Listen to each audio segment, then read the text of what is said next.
What's up, guys? Hello. What's up, dude? Not much. Excited for today's conversation. We got a great program planned for everyone today. A lot of good topics to go over, some juicy stuff, some more serious stuff, everything that you come to love and expect from our channel. We're have it in spades for you today. We're also going to have some butterscotch candies, and I'm just making a joke because you used the term program. It's a very boomer term. I'm just making a joke. Oh, is it? I like the word program. Yeah, it's just that nobody's called anything a program. Like, the only person that I know that still uses the word program is Jeremy Scahill when he's talking about Intercepted. But I hear people use the word program. I'll defend that word. But anyway, it's literally programmed. It is programmed. That's true. Regularly scheduled programming on your PBS television. Knob, dial in, dial up the internet. We're going to be doing all kinds of crazy shit here at the Vanguard. Welcome to the show today, everyone. If you're new, make sure to hit that subscribe button. Obviously, this is the Vanguard. I'm your co-host, Gavin, and that's my co-host, Zach, over there. And we're bringing you guys news commentary, leftist community commentary. We like to talk about what's going on in the leftist community online and in real life. So all that good stuff. We have cool interviews. We're talking to people trying to, get out on the road here in the next month or two and start making some documentary content for you as well. And to make that possible, you can help support us at patreon.com/the Vanguard channel. These fine comrades are helping to fuel our more ambitious content. Oh shit. We like to We're also about to be moving into a fucking studio space, which is also thanks to the patrons. So here next month, you'll start to see Gavin and I sitting in the same place. We're in a post-COVID world. God damn it. Every time I reset my mic, the settings go back. Anyway, super excited for all that's to come down the road. And thanks to all the patrons that have helped us out with that. Yeah, thanks so much, guys. The link for that is in the description. Patreon.com/the Vanguard channel. And we like to shout out our patrons at the begin and end of every live stream. Obviously, if you don't want your name up here, that's totally fine. Just send me a message on Patreon and I will not put it up there. But yeah, we like to make sure our patrons are properly shouted out because, again, they are really, truly making this work possible. A lot goes into this show. And again, it's tough to make it on the YouTube algorithm as it suppresses indie media. And that's something we'll be talking about a little bit more today with the, transition of our, friends Krystal and Kyle into their new show, which is independent, not being propped up by the algorithm. So yeah, anyway, good stuff. Glad everyone's here. Audio issue that was really pissing me off. I don't know if anybody else that was listening could hear that. It was trying to do the dumb thing where it takes my audio from my headphones, but now it's fixed. Gotcha. Zach's audio is straight and we're good. We have news to talk about, man. Absolutely. So today was the first day of Krystal and Saagar's Breaking Points show. They're independent, kind of breaking free from The Hill, the corporate network that they were on, where they did Rising. And yeah, like I said, the debut, it debuted this morning on YouTube.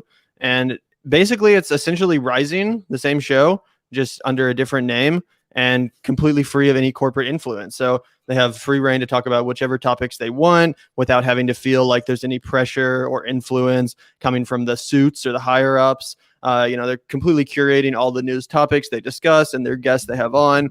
And so far, it seems pretty good. I enjoyed it. Yeah, one of the things that you and I talked about even before it was ever set in stone that Krystal and Saagar would be leaving The Hill and doing something on their own, we talked about how the one thing that is really different about Rising is the production value, right? The fact that they do segments, the fact that it's poised, they're at a desk. It's very, news a la MSNBC or CNN or Fox News or whatever. It's very professional and polished. And that was even something that they talked about today, is that was some of the feedback that they remembered specifically from the viewers. And I think they did an excellent job. Obviously, they have reduced resources because they're independent. They don't have a huge corporation backing them like The Hill. But I thought they did a tremendous job of making it feel like that same kind of media that you were always consuming. Obviously, the commentary is the exact same, which is the fundamental, what we're all there for anyway, the insight. Krystal still has all the star power that she's always had. Shout out Krystal Ball. It's like, it was a great it was a great day one. Obviously, the one thing, if I had to like nitpick a little bit, like still think the lighting could be a little better, but I'm sure they'll get that figured out down the road. And overall, it was a great show. It's better than Krystal, Kyle, and Friends. That's one thing I'll say.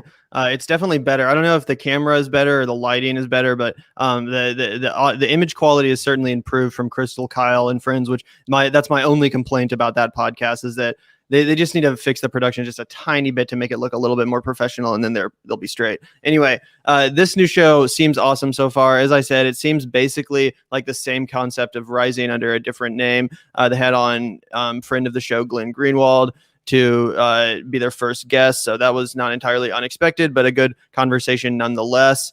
We can take a look at one of the videos they posted, kind of talking about the new show a little bit and react to it, just in case anyone hasn't quite gotten a look themselves. I thought this was pretty cool. Good morning, everybody. Happy Monday. Welcome to Breaking Points with Krystal and Saagar. We have an amazing show for everybody today. I miss saying that, Krystal. What I know. Indeed, we do. Guys, super excited. Welcome to Breaking Points. Can't tell you how hard we've been working to get all of this together, how excited we are. I'm actually feel like a little nervous this morning, so you have to forgive us for all of that. Just give you a little bit of a sort of rundown, a tour of how we're going to be doing the show. You can see we've got this new graphic along the side that kind of gives you a guidepost to the type of stories that we're going to be covering today. So we've got a little intro for you this morning. We're going to look at a Dem autopsy and some warning signs for them, Trump's Facebook ban, the New York City mayoral race, Saagar's Breaking Points, new name for our monologues. My Breaking Points, we've got the one and only Glenn Greenwald on. He's going to address some of the attempts to smear him and also talk about the media, so you know you don't want to miss that. What are we doing here, Saagar? What is sort of the ethos of the show? What are we? What are we doing Why am here? I on this beautiful new set with this beautiful, really well-designed desk? What are we doing You're here? so Which obsessed is with that the desk. I love this desk. I always will. Listen.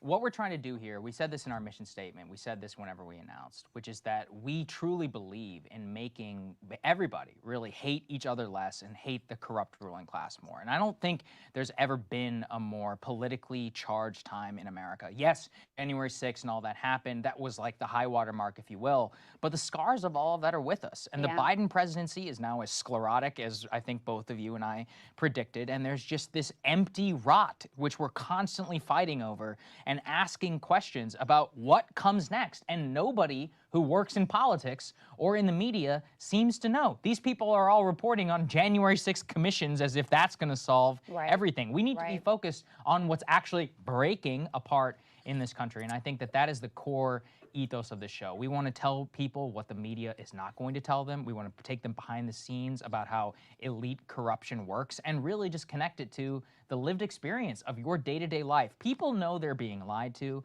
They know that the system is rigged. They do not know and have the ability to articulate why. And I really see that as the overall mission of what we're trying to do here. You know, we want to take the pieces of Rising that you all really responded to and that we thought were really important. And honestly, over the course of Rising, it went through a few different evolutions and iterations. It had different focuses at different times. But one through line was those sort of breaking points that underlie all of what's happening, whether it's in our political system, whether it's in housing, whether it's in the rise of sort of conspiracy theories. All of these things are happening underneath the surface, and no one's, you know that that's going on, and yet no one is speaking to them in the media. And it's wild, you know, we say this thing about hate each other less and hate the elites more, and as you were just saying it right now, it's sort of mind-blowing that that's the exact opposite of what most media do. Politics, that's all politics is about. Most media is literally about making us hate each other and love the elites. Like, that's the message that's being pushed time and time again. So when you see these metrics that show trust in the media declining and declining and declining, it's because people sense that and they really resist it. It doesn't reflect what they're seeing in their daily life. So we want to bring, you know, the other thing that you all always told us you really responded to on Rising was the high level of production. I want to say thank you to everybody who's already subscribed as a premium member. $10 a month, you get the whole thing uncut in your inbox, the full entire show. 1 hour early. Yeah. We also, though, if that's out of your reach, like, guys, really don't worry about it. The clips are going to be up on YouTube. The audio is going to be free with breaks anywhere that you get normal podcasts. By the way, that was one of the top comments we would always get on Rising. That's right. Like, where's the podcast? Why can't we listen to this as audio? Now you're going to be able to get that. And look, we really want to look forward. We have our reasons for leaving the Hill, but the bottom line is this is more true to our values. We believed in you guys. We thought that this was important to you and that you would give us the support necessary to continue the production values and the type of product that we want to put out into the world that you all have told us has been very impactful. And you've really, really showed up for us as we sort of like stepped into the breach. So guys, thank you, thank you, thank you. And we're so excited to be able to do this show without any sort of like corporate anything. I know. So yeah, I think that's a pretty good place to cut it off. I think they gave a pretty decent summary of what they're thinking about as the concept for this new show. And just to prove Krystal's point there about how indeed their audience did show up for them to make this transition possible financially, I wanted to throw up here screenshots from today. And I promise I took these screenshots right before we went live. It's not like I took one of them this morning and one of them 10 minutes ago or whatever. No, these were taken at the same time. Hatchet job by Gavin Miller. Yeah, so this is the Hill now post Krystal and Saagar. This is with Ryan and Emily as their new host. And as you can see here, this alien video, Pentagon pressed on UFOs, is the only video that even did remotely respectably. It got 57,000 views, and I would wager that that's because of the UFOs, not because of the co-hosts. No offense. And again, these other videos, I mean, these are the kind of numbers that we get here at the Vanguard, and we're happy when a video gets like 9.3K. That's woohoo. But we're a tiny channel that's not backed by a corporation, and it's not co-hosted by the DC bureau chief of the and we can tell you Post. that that's not a sustainable level of ad revenue. Yeah. Oh yeah, no, that's definitely not for a company that's actually trying to make money on a large scale and not just, barely sustain their existences.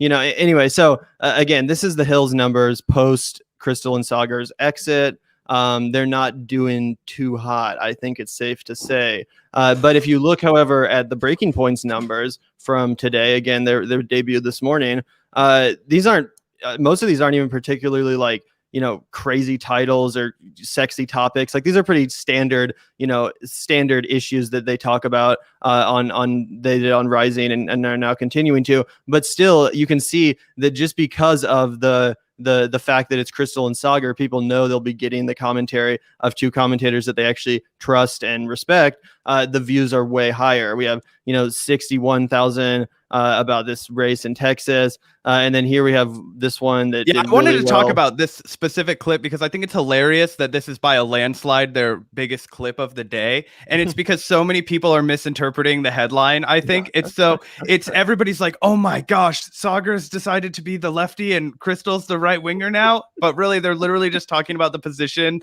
of where they're sitting on their desk. I think it's hilarious and like great fucking headline to them because that clearly funny. broke through the algorithm, but it got nearly double what all of the other videos did, and I think that's why. But either way, that was really smart headlining right there. That's the goal. I think it was also one of the first ones I think it might have also been one of the very first ones they put out this morning. So gotcha. That probably also might have gotten. Yeah, exactly. But either way, the point is that at their lowest here, they're at 43. That's only a little bit less than what the Hill was doing at their highest today. Again, with that alien video, only like 10K higher. So it's overall just pretty embarrassing for the Hill. And also it's proof that, despite the fact that the corporate algorithm is certainly a real thing, and despite the fact that they're definitely fucking indie content creators, it's something people do want to watch compelling commentary. They're going to go where the compelling commentary is, regardless of if it's buried by the algorithm, regardless of how hard the gatekeepers make it to find. People don't want to watch this fucking drivel. And again, no offense to the new co-hosts of the Hill, they're better than their contemporaries, for example, on MSNBC and Fox News, for example. But they're more interesting than your traditional bobblehead. I'll give them that. But compared to what was lost, the talent that was sacrificed, I think it's pretty clear what's going on. And Krystal and Saagar have pretty immediately made up the difference. They're already at over 200,000 subscribers on YouTube, and again with that subscriber count doing way higher numbers than a channel that they built to 1 million subscribers. So I think it's just very indicative of who won and who lost in this whole situation, and the fact that Krystal and Saagar are going to just be okay, I think, in this transition, and they're going to continue to foster an audience even without the backing of the Hill or the corporate algorithm. Oh, yeah, I think they're going to be more than okay. I think they're actually going to continue to be trailblazers in the space that they're forging in independent media. And to be honest, as somebody who obviously we're younger and at an earlier stage in our career than Saagar and Krystal, and obviously our podcast and platform is much smaller, but I think it's hugely inspirational to see people that have had what I would consider one of the best spots as far as institutional media gigs that you could possibly get. They had it sounded like complete editorial control. They were deeply involved at every level, which is of course a lot of work, but it's the preference to people like us who want to, make sure that everything is exactly how we want it. And obviously that's the same for Krystal and Saagar. But I think it's inspirational to see somebody like that, who has this massive platform, who says, no, I'm not going to toe any fucking lines, because frankly, not many people and not many people at all. And it made my level of respect for the two of these people go. I had a lot of respect for Krystal Ball before this. I have tremendous respect for the both of them after this, because listen, going out and doing something like this, they have no idea that they're not going to get demonetized by YouTube, that CNN and Fox and MSNBC aren't going to, work together and squash all of this alternative media, that they're going to decide that they're not journalists and that therefore they have to crack down on this on YouTube. Shit that Gavin and I get afraid of with our tiny channel, they're now going to have to fucking be afraid of as a ginormous channel. And as they continue to grow, and likely what will happen is they'll be one of the first like real authentic, I don't want to call them bread tube because I know Saagar's not a bread tube, but you know what I'm talking about, that independent media space that doesn't give a fuck, that still cracks 1 million, right? Like doesn't have to sell out and play ball and do all this like David Pakman kind of horse shit. Neoliberal politics breaking into the progressive mold. No, I think they're going to be able to push through 1 million subs. I think they're going to change the fucking game. And I can't wait to see it, one, as somebody who has, a vested interest in the new media movement, but also just as an individual who I've watched Rising a lot. And I certainly did when it first started and got going. And now I'll probably never watch it again, but I will regularly consume Breaking Points, right? It's kind of, it's kind of become Rhino, right? Rising in name only. Breaking Points is the new real Rising. And it just shows that the secret to this in a real way is the people and the relationship that you get from people who are covering your news, right? You cannot just replace Krystal and Saagar's dynamic. You cannot just replace that. It's not going to work. It's actually going to fuck up everything. It's like pulling out a card in a card castle. You know what I mean? Or yeah, totally, 100%. And also, I think it's kind of weird how like the new hosts, because from what I have seen of the new Rising, like they're literally trying to play Krystal and Saagar. They even say the same like phrases in between stories. They have like the same transition lines. It's like, can you guys not develop a rapport of your own? Like, do you have to just pretend to be Krystal and Saagar instead of? I would be so outraged if I was them. I'm outraged for them, but you know what I mean. Changed the entire concept, or at least the name and the general structure of it, because it really obviously was Krystal and Saagar's creation, and it's kind of weird to see two people that aren't them, and frankly don't even have the same politics as them, try to carry it on as if nothing has changed, seemingly. So that's weird. But I also do think it's impressive, certainly, that they made this courageous switch, and also I think there's a strategic lesson to be learned here for the left. Krystal and Saagar weren't afraid to kind of use the institutions that exist. They weren't afraid to go out there and spread their message via an institution which they knew would spread that message far and wide in the Hill, And then they turned around, stabbed them in the back, and said, "Fuck you, we're going independent." They took all that energy. They stabbed him in the front, Gavin. That's true. That's true. You're right. And honestly, the Hill stabbed them. But the point is that after garnering all this institutional support, building up their presences as commentators, building up the popularity of their ideas, now they're going to turn around and say, "No, fuck that. Fuck the Hill." They're going to point out everything wrong with the corporate media that they were just a part of, step back and take it from a third-party approach, which honestly I think is a good and applicable strategy that can be used in electoral politics too. Like if you think about it, what did I talk about a lot as far as like if an actual lefty really wants to make a serious third-party run? I was talking about You should run as a Democrat, make it through the whole Democratic primary, knowing that they're going to screw you, but, make as much noise in the process as possible. Force the media to cover you, be crazy. I mean, not literally, but you know what I'm saying? Really, really make a stink and make people Google you, become the most Googled candidate after every debate. Just become a wrecking ball. And then when the establishment screws you, then that would be a better, more opportune moment to actually declare a third party or an independent insurgent challenge to the establishment, because you've already garnered the name recognition. You've already garnered the internet interest, for example, that you would need to pull that off. You can't just, come out of nowhere as some nobody, Howie Hawkins style, and be like, I'm going to take on the two-party duopoly and, in 6 months or whatever or less, become a nationwide presence and take down two of the most popular people in existence. No, you have to have already built it's not that up. easy to replicate the Bernie Sanders thing.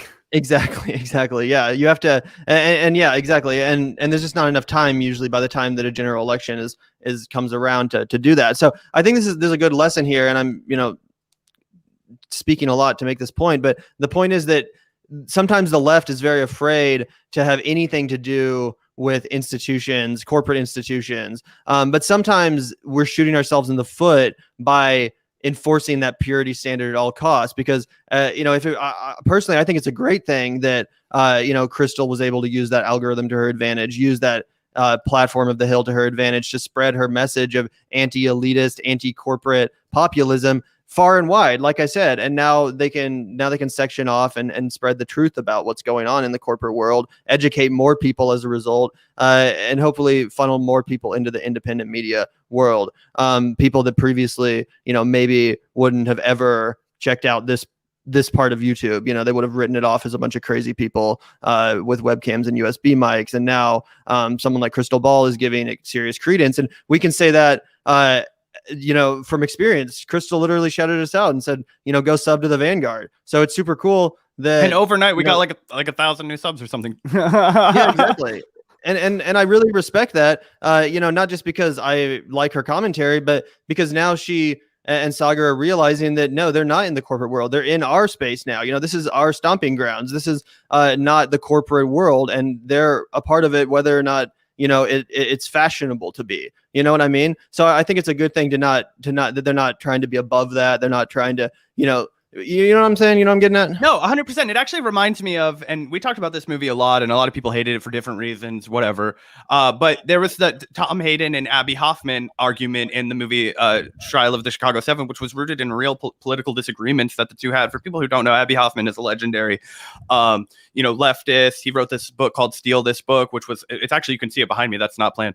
But it's basically a guide to how to survive on no money, like how to ride buses for free, how to get food for free, how to furnish your apartment for free, how to squat for free, like all this kind of shit. And he published it in like the late 70s, I think, or early 70s, something like that. Either way, he was a big anti-war activist, and he did like stand-up political comedy way back in the day before anybody did that.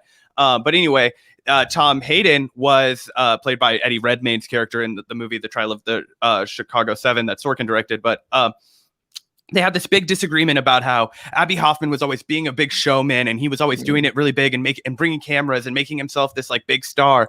And Tom Hayden says, you don't even want the war to end because then it would be somehow bursting the bubble. And he's like, you fucking idiot. I don't have any money. The only thing that we can do to get our message out there is to use the system, that the powers that be. And the only way that we can do that is if I go out there and I bring fucking cameras and I am the fucking spectacle, then they'll put a camera in front of me and then I can say something in front of them. They're never going to invite me on in a suit and fucking tie, so I'm not going to play that fucking game. You know what I mean? It kind of reminds me of that. We have to get our message out there. They did it through the means that they had. And when it finally stop being the best route forward, fuck you. Yep. We're going to go do our own independent route. That's how you have to do it. Exactly. And if we're ever privileged enough to have a conversation with Krystal and Saagar, something I'd really like to talk about with them, because again, this is kind of continuing that line of thinking of how this move could be translated into electoral success or just success in general for the left. I'd be interested to hear about how, in specific, they resisted those pressures, which were certainly, surrounding them during their time at the Hill. And being in that space, obviously, you're, going to be rubbing elbows with other, elite type people. You're going to be surrounded by a lot of other rich folks, for et cetera, et cetera. So I would love to know, is it just they're that independent minded or what? But how did they resist those pressures, and how did they just resist bending to them? Because, with time and time again, when we send, for example, insurgent progressives to Congress, the pressures around them immediately change them. But with Krystal and Saagar, seemingly they've become more radicalized by this experience of dealing with the corporate world, with dealing with the mainstream media. Now it seems like they're really on the warpath against this style of content and commentary, and they're really, declaring their independence in a big way.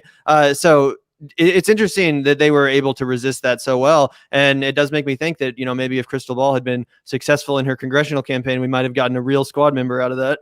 Dude, I hope she runs again. I swear to God, look, she got viciously smeared for all kinds of bullshit. There was like an image that went around of her that was like, oh, okay, like, yes, she's a woman that has a sex life. Like, oh my God, it's the end of the fucking world. Like, okay, I would love to, now that the internet has kind of put that aside and we're like, oh, let's respect women and understand that they are also, complex individuals like men and every other human living individual, regardless of where you fall on the gender spectrum. I hope that she could rerun for Congress, because I just think that she would be such a powerful presence. Her profile is so big now. And she could, I think really break through. And she is obviously articulate. We talked about her star power at the beginning of the show, but she's also just really knowledgeable. She knows how the sausage is made in Washington. She's been around for a long time.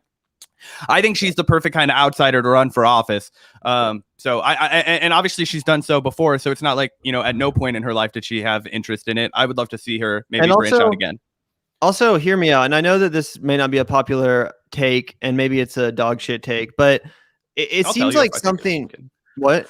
Oh, I was making a joke. I'll tell you if I think it is. Oh yeah, do. But it seems like sometimes with the more rags to riches cases, when someone just gets rocketed into this strata for the first time in their life, it does more easily change them or bend them. Well, this is what we were talking about with Justin. Times. Yeah, exactly. It's like, if he went to Congress, that's a downgrade from being a Charger. And I think that some of that could be applied to the case here, because it's not like before this contract, Krystal was a pauper who was working at the bar or whatever. No, she already had money. She was already had a bit of a media career. So, I think there is something to be said for that. Although I'm certainly not saying that, like, oh, the left should only run or be interested in, like, rich people or whatever. But I just think that might be part of, like, the reality here, is that there just wasn't as much to risk. It's not like she had as much to lose. So it may not. I will say that we saw that also with Jesse Ventura, right? Having the means to put your money where your mouth is definitely a benefit, right? Because you, when somebody told Jesse that at MSNBC that he wasn't able to cover Iraq the way he wanted to, he told him to, like, fucking piss off, and they could either kick rocks or they could pay him to stay off the air, and he would collect checks. And that's exactly what the fuck happened. I think he actually had to sue them to pay him out like the $10 billion from his contract, but that's what happened. And he won, because you can't just be like, oh, we're not going to give you money if you're a person that we don't want to voice their opinions on air. That's against the law. But anyway, so it's definitely that. But I also think it's important to remember that there is a rich tradition of working class people who held steadfast on their values permanently. And the quote from Eugene Debs comes to my mind: when I rise, it will be with the ranks, not from them. And that's a quote that I always fucking try and keep in my brain, because it's like your amount of personal success is always secondary to where the movement is coming. And, I think that there are so many people who are working class that are rooted in this ethic. And I think it's actually extremely rare also that you find, just as it's rare that you find rich people who are willing to be like, oh, I'm going to break with my class ranks. It's rare that you have working class people that have a real opportunity to show their solidarity, to show their convictions.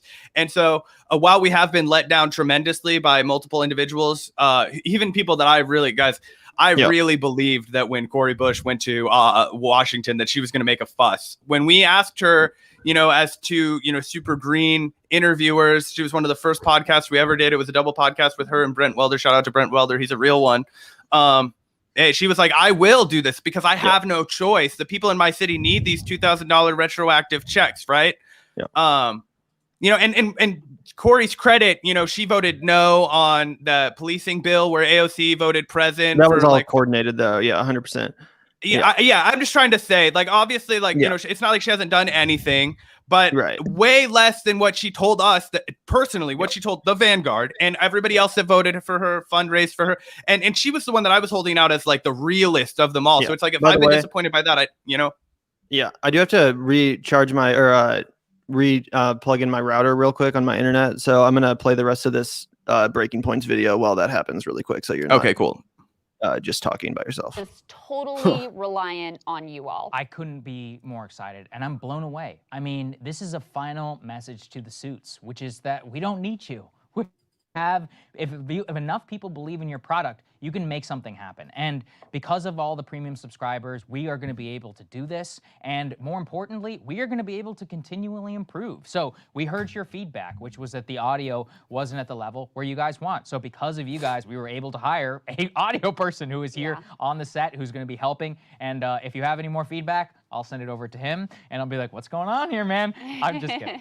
Look, really what it is that over the next several months, as we get the feel of the show and all of that, we are going to make continuous improvements, and that's all that we're trying to do here. We did not expect to be able to do this at the level of what we are at right now. Yeah. And the ability of us, I think, to try and actually have a chance now to fulfill our mission, I am just absolutely blown away. Also, can we address the elephant in the room? Well, I was just going to say exactly that. A lot of people, there's a lot of consternation online about this one. We did switch sides. And what it really comes from is a deep meditation on, we want to get out of this partisan left-right. Yeah, sorry guys, I can hear everybody in the chat being like, Zach, go on a monologue. Zach, do something else. We have stories planned, but we're just going to wait till Gavin gets back and keep watching the show. Not a bong hit, just a regular hit. You guys are all going to have to relax and get used to mommy and daddy being on different sides of the table. I promise it's going to be okay. The emotional connection some of you have to my seat really placement. Funny. Unbelievable. Yeah, I also loved in the videos we released last week, they noted I still had like the goo from the hill There's sticker. a metaphor to that. Yeah, but okay, so that's actually really funny. Gavin is the most upvoted comment on that hill video that she's referencing about the goo being there. I don't know if you guys hate it when I talk over this video. I can't fucking mute it because Gavin's gone. Details about where you can get those and all of the products that, any merchandise we do, we're really committed to. Also sharing and reflecting our values, so union made and American made. But everything we ever produce will be union made and made in America. Our solemn pledge to all of you. But I think that it is time to get to some of the news. Anyway, I don't think another video is going to play, so I'm going to just pop back in here. Gavin should be coming back in here soon. But yeah. Yep. Okay. So this is exactly what that dude in the comment section, Scott, was making a joke about, because I'm so terrible at holding down the fort when Gavin's gone. So if anybody does have any random ass Q&A, oh shit, Gavin's back. Perfect timing. Shit, I was about to just have to go into my random ass please send questions so that I don't on the mic. It's all good. Yeah, sorry about that, guys. My internet router was having issues and it was telling me to like restart it or something, so I just had to unplug it. We're back. Woo! But either way, yeah, just to recap, essentially what they talked about in that video, more good stuff coming from Breaking Points, and apparently they're going to have merch. Down the line, I think we're probably going to have to design some Vanguard merch. We have a couple of really good t-shirt ideas. So, Joe Biden is a lying dog-faced pony soldier. The Vanguard is fake news. Oh, yeah, we got a lot of good stuff coming in that department as well. But yeah, overall, just super excited to see what comes of Breaking Points, and super excited to see them continue to kick corporate media's ass. Yeah, exactly. It's gonna be a no-brainer. And one of the things that I think I'm realizing, and that it just kind of happened, is that people are just gonna age out of, there's like I'm trying to figure out the best way to articulate this, guys. The point that I'm trying to make is that only old people really watch legacy media, right? And so as those people kind of keel off, stop paying attention to the news as much, die, fucking whatever, the media model is going to be 100% independent media. Because think about anybody that that's under the age of 30, and I guarantee you where they get their news media from is an independent outlet, right? And a lot of people, they would just be like, oh, I get my news from Joe Rogan or whatever, because they're not really like news people, right? That's still independent, though. I mean, it was kind of independent. It's quasi-independent now, I guess, because he's got the Spotify deal. But for a long time, that was independent. And now you have even more, people are branching out. They probably get their news from Rising, maybe, or I mean, they did get it from Rising. Now they're going to get it from Breaking Points, as we just talked about. But you know what I mean? That is going to change. And so people who are, Gen Z, like me and Gavin, most people who are millennials, they don't like, who fucking turns on CNN? Who turns on MSNBC? And they clearly have no understanding of new media. They have no understanding of how people consume, digest content now, what people want to see. They have no idea how the algorithm works. They have no idea about any of this shit. Well, and I think it's just a breeding ground for success for people in this space. Absolutely. And honestly, if you think about it, if you think about the mainstream media and when most people, ourselves included, consume it, it's usually kind of like passively, like I'm in line at Chipotle and Google News is suggesting me this article, so I'm going to check it out. There I clicked on CNN or whatever. Or I'm at the waiting room at the dentist and CNN is on, so I guess I'll watch this report about whatever the fuck. It's never like I'm seeking it out to watch it. Whereas the YouTube experience is much more like that. You have to go specifically subscribe and click the new video. You know what I mean? It's more of an interactive experience versus just like the algorithm shoved this in my face, so I guess I'll watch it, which is 99% of our consumption of corporate media. Yeah, it's the exact opposite of how people watch the Vanguard. They have to go seek us out. They have to actually want to know what the fuck we have to say about this kind of shit, right? Because, and that's one of the things that I think will be the most difficult part about growing to a high level for Breaking Points is because they're going to run into that same shit that even Jimmy Dore and Kyle Kalinske run into, where they have a shit ton of subs, and they should be getting that thing where after you watch a video that's similar to it, it automatically starts your video. But if you're on the wrong algorithm, like they are now going to be with Breaking Points, don't kid yourself. They are not going to get suggested. Like everybody knows, they were constantly getting suggested rising. Am I on Jimmy Dore? Am I on Kyle Kalinske? Am I on Katie Halper show? Am I on, just a regular CNN clip? Rising. That is really valuable to them now, because hopefully they can take all of that, net that was cast and bring it over to, new media, but they're going to never get that kind of treatment again. And I don't think any of us ever will. So that's going to be the uphill battle of all this. And they're also very lucky, obviously, because of the fact that they were able to use the Hills platform and the corporate algorithm to amass such a following, that they were then able to turn that into kind of a donor army. With their announcement, they quickly accumulated, I'm sure, quite a few people that paid the $10 a month. And that makes it so that they don't even really have to hustle for clicks on YouTube. I mean, obviously, they're going to be making videos that they want to do well on YouTube and they want to get a lot of views.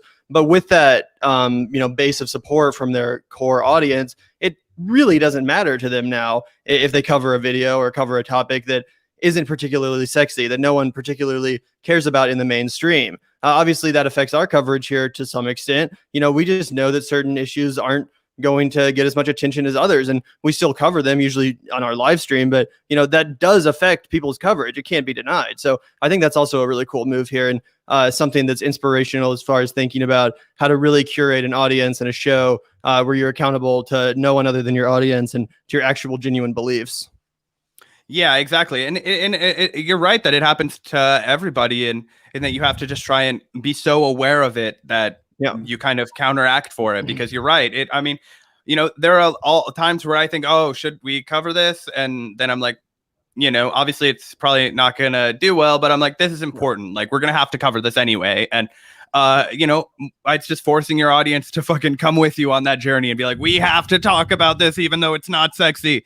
And fortunately for us, so many people in our fucking audience are engaged fucking political consumers, junkies just like us, people who want to know the truth just like us, as Cornel West calls them, radical truth seekers. That's why we have a really fucking good community going on here. But it's just when you're trying to break into that, really broad-based mainstream audience, you have to kind of like try and trick them. And so what we always try and do is give like a spoonful of sugar to help the medicine go down. We don't want to make a boring fucking show, guys. We want to make an entertaining show that's just as good to people who don't give a fuck about politics as it is to people who do care about politics, even though all we're talking about is politically motivated, because, the greatest sin that you can do is to make politics uninteresting.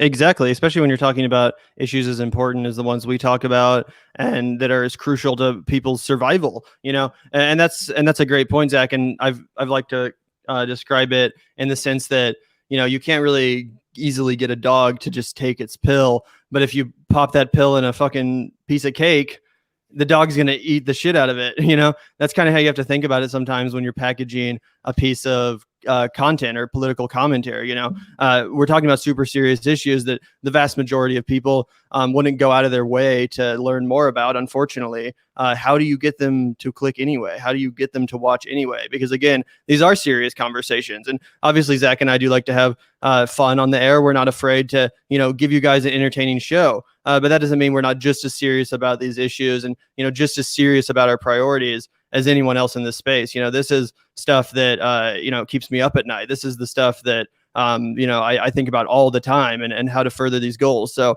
you know, it is super important. And to anyone that, again, wants to shit on people who have figured out how to make content that people actually want to watch talking about these ideas, well, I would just say you're not very serious about, you know, gaining pop power or making these ideas mainstream or popular, which is the first step to getting them enacted. I'm sorry. Yeah, and that's the whole beef that I had with the Vosh argument against Jimmy Dore is he clearly didn't see this obvious cognitive disconnect that he was having between being like, everybody on the right just says shit however they want. They have all kinds of content, regardless of what kind of person you are. Do you want this kind of content? Do you want this kind of content? Do you want this kind of... It's a candy store of right-wing content. Left-wing content has to be one fucking way or I can't even engage with the ideas you're presenting. Like, oh, really? You don't see how that's a little hypocritical, guy? But anyway, that's the whole problem that people have. It's like, oh, like Jimmy Dore is a comedian, yes, but that doesn't mean he's not also serious about what he's talking about. You can be funny and serious. It's not an either or kind of a situation. I guess Gavin fucking dipped off, so this is my time to keep talking and making that point. But either way, I just hate that kind of philosophy, like as if there's some sort of like purity in being unknown or undiscovered, right? It's actually it just makes us worse off. You know what's worse than being fucking pure? Losing all the goddamn time and getting the fucking shit kicked out of you every goddamn year because, oh, you didn't want to actually reach people. You wanted people to come to you on your terms. That's not how this game of politics works. Okay, you go to people on their terms, and then you mold them, and you talk to them, and you understand where they're at, and you relate to them, and you empathize, and you talk about how we have solutions, and you engage. And you don't just say this is the way it is, and fuck you, I'm not engaging with you. That's just a recipe for a disaster. Okay, and that's not me simping for we have to fucking work with white supremacists, because I do feel like there is this ridiculous disconnect online between people who are like, you can't fucking talk to Ryan Grimm on your podcast, but it's also like, we have to organize with white supremacists. It's always the same people that like fucking lose their minds about that shit. So like you have to find, there's obviously a balance, but do you know what I'm saying? Oh yeah, 100%. And speaking of Jimmy Dore, that's a pretty good segue into. Oh yeah, he roasted the shit out of Jank.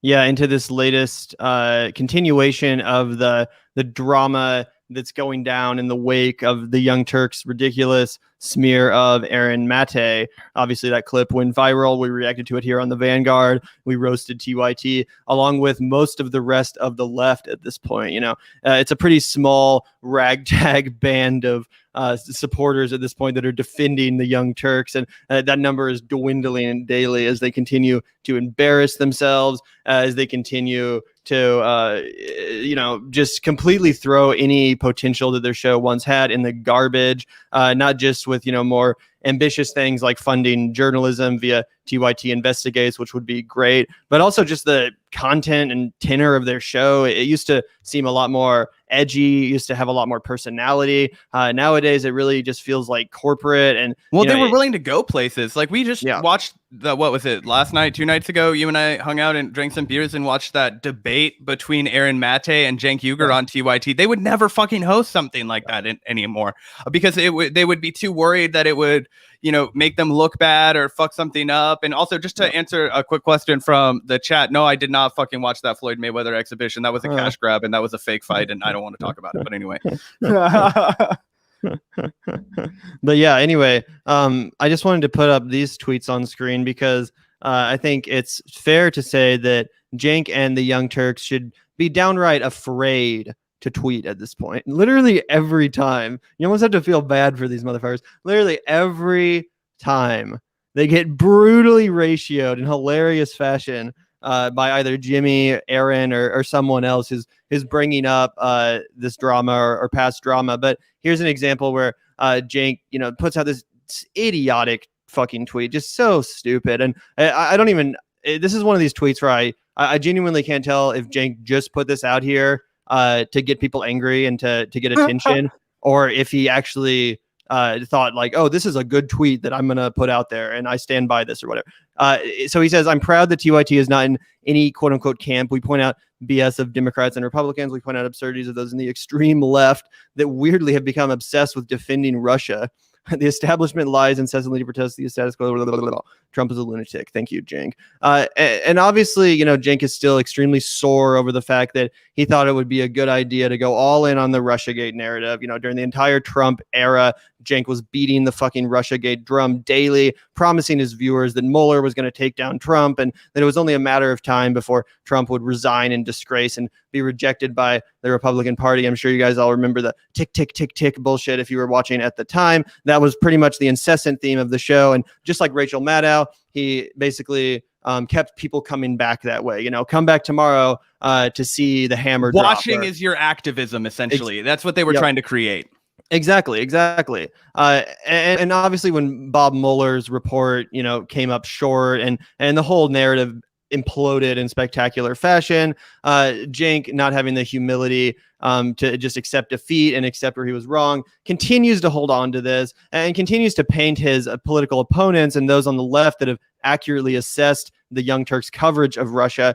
He's now just, you know, painting them with these vague, you know, they're obsessed with defending Russia, or in the case of Aaron, he's paid by the Russians, you know, just evidence-free MSNBC style bullshit. And honestly, the exact kind of reason why people originally watched TYT, because as he says here, you know, they one point they did point out the bullshit of both Democrats and Republicans during the Obama years. They were pretty vociferous in their denouncement of Obama's neoliberalism, and they correctly kind of identified the Republican faux populism that would lead to. And obviously they were beating the drum for Bernie back in the day. So it's not like they were always this bad. You know, they really did do a lot of good work in the early days of internet political commentary, as far as kind of opening this lane up for commentators like Zach and I to, you know, now carry on the tradition of actually holding the Democratic Party to establishment, you know, both political establishments, not cheerleading, not doing this dumb bullshit. Anyway, as I said, you know, Aaron Mate instantly ratios the shit out of them over twice as many likes right underneath here. Go ahead and play the clip for the people. Yeah. I don't know if you guys can hear it all the way because my mic's right here. Yeah, fuck But, you. yeah. Yeah, fuck you. Yeah, fuck you. Yeah, fuck you. The broken record, exactly. So, you know, instant ratio right there. And as I put up here too, Jimmy also ratioed them by retweeting it with his now iconic ha, which he loves to address pretty much any Cenk Uygur tweet with at this point. And again, hilariously, always gets more engagement than they do. And obviously not that, you know, the amount of likes or retweets really matters. It is just funny, though. That's why I'm bringing it to your all attention. And also here we see Cenk and Anna put out this video about the Syrian election. And Aaron, once again, ratios Cenk here. Whitewashing that's the first tweet. No, want to hear a joke, a 20-minute segment about Syria, right? Oh, yeah. Here's this one as well. Yeah. So he quote tweets that Syrian dictator wins 95% joke. It says, want to hear a joke? In this 20-minute segment about Syria, Anna Kasparian touts her self-proclaimed anti-intervention ideology while failing to mention that the U.S. is occupying 1/3 of Syria, stealing its oil, and imposing murderous sanctions that prevent reconstruction. In Anna Kasparian's defense, she might not be aware of the U.S. military occupation and sanctions. Her main source in this report is neocon think tanker and former Israeli soldier. I'm not sure who this person is, but Washington Post op-ed conveniently omits. Elizabeth Surkov is apparently a former Israeli soldier and neocon think tanker who wrote this article. Yes, Assad won re-election last week, but Syria's elections, blah, blah, blah. I don't know what the fuck the rest of that says. I can't read it. Yeah. But either way, he fucking drags the shit out of them. Yeah, pretty hilariously. Again, I do not think it was a wise move for the Young Turks to wade into these waters of baselessly smearing with no evidence the gray zone as, Russian assets or whatever. Because again, now they've just opened up this can of worms. Now every time they make a public statement, they're going to be met with 1,000 reminders of what they've said and what they've done. And it's going to be hard to escape that. Let's be honest. It's going to be hard to escape those statements, despite the fact that they have been taken down from the Young Turks YouTube channel. So in the wake of all of this controversy, TYT did pull the clip of Anna and Cenk smearing. Basically accepting Aaron. the fact and admitting that they were wrong. Yeah. Or at least that it was potentially genuinely libelous because maybe they... Yeah. I mean, or technically, isn't it slander if they're on air? Yeah, whatever. What that one dude told us. But you know what I mean? Yeah. Yeah, exactly. So certainly an L for TYT. And it's just pretty funny to witness the continued exposing the mask off TYT, which is, again, it's easy to make fun of, but it is unfortunate given the potential that the network once had, given the fact that they really were at one point holding it down with interesting conversations with people of different viewpoints. Because, despite the fact that we might agree with someone like Jimmy more than someone like Cenk, I won't deny that I used to really enjoy watching Jimmy and Cenk go back and forth on the panel back in 2016 when they had a live panel and before there was as much division among the left commentator space.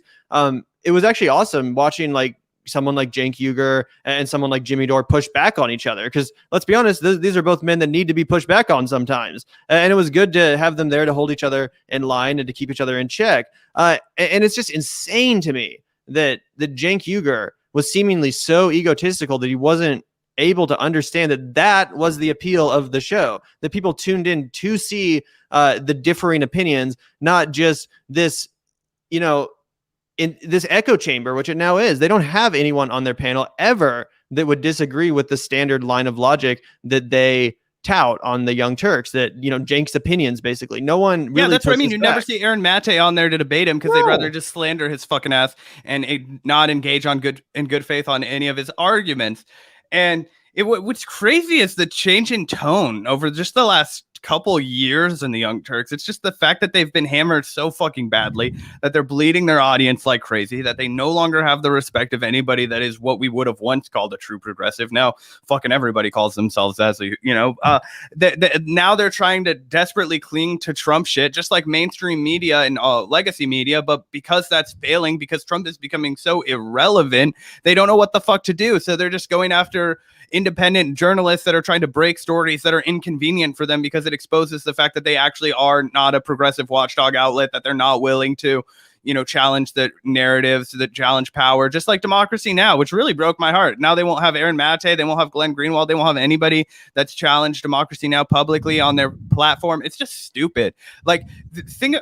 So many people probably have criticisms of the Vanguard. They may articulate them publicly. I'll still have them on the show if I think they're good faith fucking criticisms. I don't give a shit. We critique people all goddamn day over here. Who am I to be like, fuck you, you said that you thought this about our show? I don't give a shit. That's your fucking job to critique me, just like it's my job to critique anybody else that fucking decides to do this publicly. And we will do some more of that later because I have a little bit of a fucking takedown to do for you guys. So stick on for later in the show. We have other things to talk about too. Absolutely. One other thing I wanted to bring a little bit of attention to, and something that actually is fairly exciting, something we've talked about the concept of on this show that I wanted to bring a little bit more attention to right now because it's a critical moment going on in Albany. Obviously, there's some socialists elected to the state legislature in New York State, several of which we've talked to on the show, like Zohran Mandami and Jabari Breesport. And the result of these socialists being sent there is that they're actually, guess what, fighting for the fucking people. Who would have thunk it? They're actually getting shit done, or at least trying to, and actually raising a little bit of a ruckus in the process. So we've covered whole Washington on the show, which you guys might remember is an attempt to get single-payer healthcare within the state borders of Washington. But there's a similar thing going on in New York State, the New York Health Act, which essentially is the same thing. They're trying to secure health insurance coverage for all citizens in the state of New York. Obviously, because of the fact that the Biden administration and the federal government is not going to give us, universal health care or even a public option, it really is up to state level local activists now to do anything possible to make sure that their neighbors and community members are insured. So, of course, we've talked about how this is a good idea.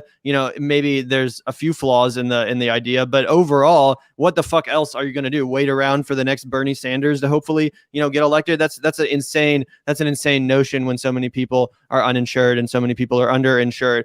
So of course, this is a great idea, like I said. And as it says here in this article, with just a few days left in the legislative sessions, hundreds of activists will march to the Capitol in Albany on Monday, June 7th, to demand the Senate and Assembly vote to pass the New York Health Act. The bill has majority support in both chambers of the legislature and widespread support up and down the state from healthcare workers, unions, small business owners, interfaith leaders, and community members. As the state recovers from the COVID-19 pandemic, advocates say it's time for lawmakers to address the systemic inequities in the for-profit health insurance system and replace it with universal coverage that guarantees affordable coverage for all, which is obvious. And as Mr. Jabari Breesport says here on Twitter, we have 3 days left to pass the New York Health Act before the legislature adjourns and we all return to our districts until January. We cannot shrug at a pandemic that has killed 50,000 New Yorkers. We can't say that healthcare might be a human right next year. The time to pass it is now. So I will say, major hats off to Jabari and the socialists in Albany for leading this charge, for bringing this concept to a little bit more mainstream attention. Obviously, a lot of people don't even know that this would be an option, fighting for a ballot measure or something of the sort to pass healthcare for their own state. But it's great work being done here, and I wish them the best of luck. Some people have pointed out that, even if this passes, the Supreme Court in New York will still likely strike it down, which is probably true. Although, as I said with whole Washington, I think it's important to make them do that. Force them to do it. Yeah, force them to take that position, which seemingly will be pretty unpopular. Again, even the House and the Senate in New York are on the same page about this. So it'll be a super obvious elitist move that will hopefully fire up the movement, get New Yorkers, not just in the city, but statewide too, in the streets demanding their rights as citizens. And that's what we need to see more of across the country. And again, anything to light that spark. That's one of the main reasons I thought Force the Vote was such a good idea. I was like, it's so easy for people to just forget and like, oh, I guess that's not possible. I guess, Biden won. We're fucked. We're all going to die. But, sometimes a spark can reignite that energy and people will be, oh shit, it is possible again. We can fucking make it happen. We just have to fight harder. And that's what this is doing. So like I said, props to the DSA candidates in New York and Albany. Yeah, this is really what we should work. have been getting from people in our national Congress, right? This is what we should have seen. So yeah, again, shout out to Zoran and Jabari. They're doing great work and hope to see them continue to fight for this shit because it's going to be an uphill battle